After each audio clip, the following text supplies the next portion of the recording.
Morning, everybody. Welcome to Bottom Line Thursday. Brad Johnson here. Love it. Chris Bowling. Thank you, Brad. Good to see Yeah, you. yeah, you too. So another favorite topic, GLP-1s, but I like to share the latest studies, getting Yes. closer to the quote unquote renewal season. So it's still a top discussion point at our meetings.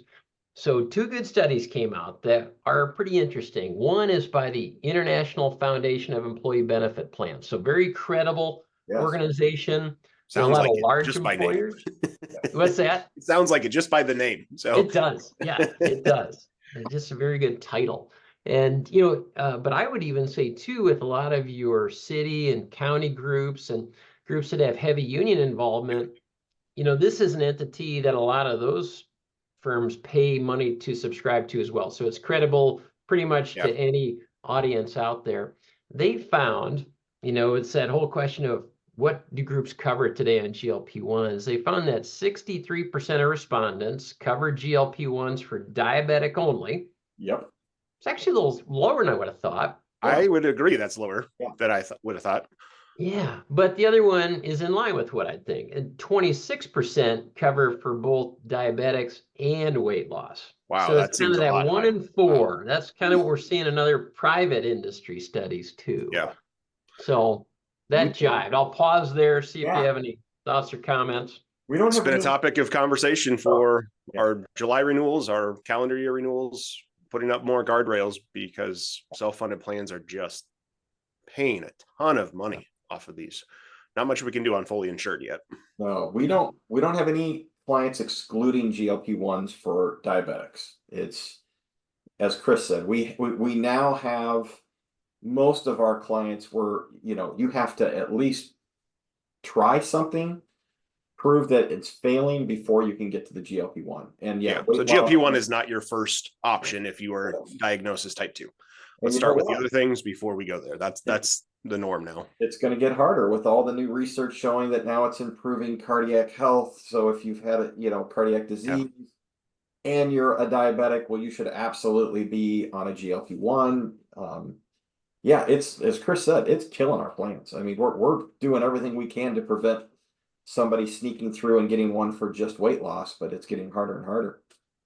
Yeah, I'm following a study that's showing that it improves your pickleball scores as well if you take the drug. So, man, pulling that one back out. Look at that. From the archives. Little Easter egg for those that follow the show. I am surprised though that it's so low of who is actually covering it. Period. Like that's something to continue to discuss with our clients as well. That there are a lot of employers that just say no at all.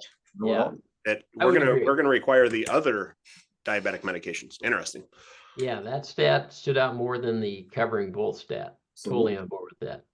All right, so the other study, this was done by Prime Therapeutics. And so I always, I talked about International Foundation, feel very credible. Prime, I'm not going to knock them, but they are related. They're a PBM, and so, but I guess at the same time, you'd think that they might get paid by selling more GLP-1s. So the fact that, let me share the stat and you can make your own conclusions, but they found that 80% of the people that were taking the GLP-1s quit in 2 years. So 80% quit. Okay.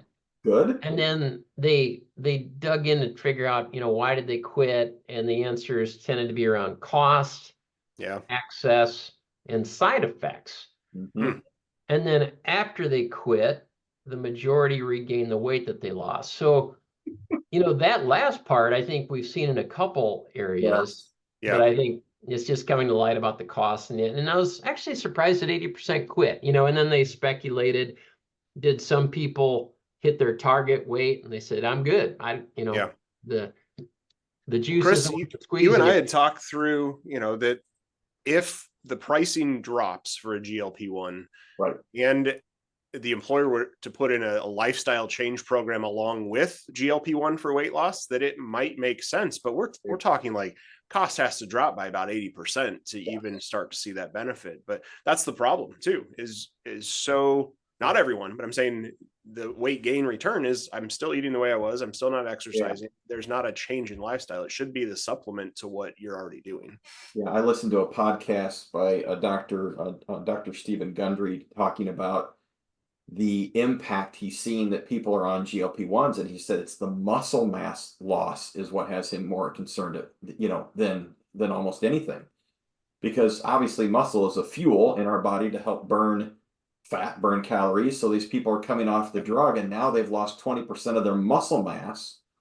So yes, they're rebounding so much quicker, and now they're even having a harder time to try to reset and get that weight back down, because now they have to regain their muscle. He's like, there's some scary things out there. And he wasn't anti-GLP-1s, but he said this is his biggest concern within his clinic is, that's something to think about. But yeah, again, I don't knock anyone that's on it. If you need it, great. I hope that you're trying to maintain that weight loss, that it's actually achievable over a longer period of time. But scary stuff. Interesting topic as well. I know we'll have more updates probably within another month. I mean, there just continues to be articles coming out with something new related to the topic. Yeah. Thank you. Thanks for sharing. You're welcome. Thanks, Brad. All right. See you next time. Yeah. All right. Bye-bye. Bye-bye. See ya.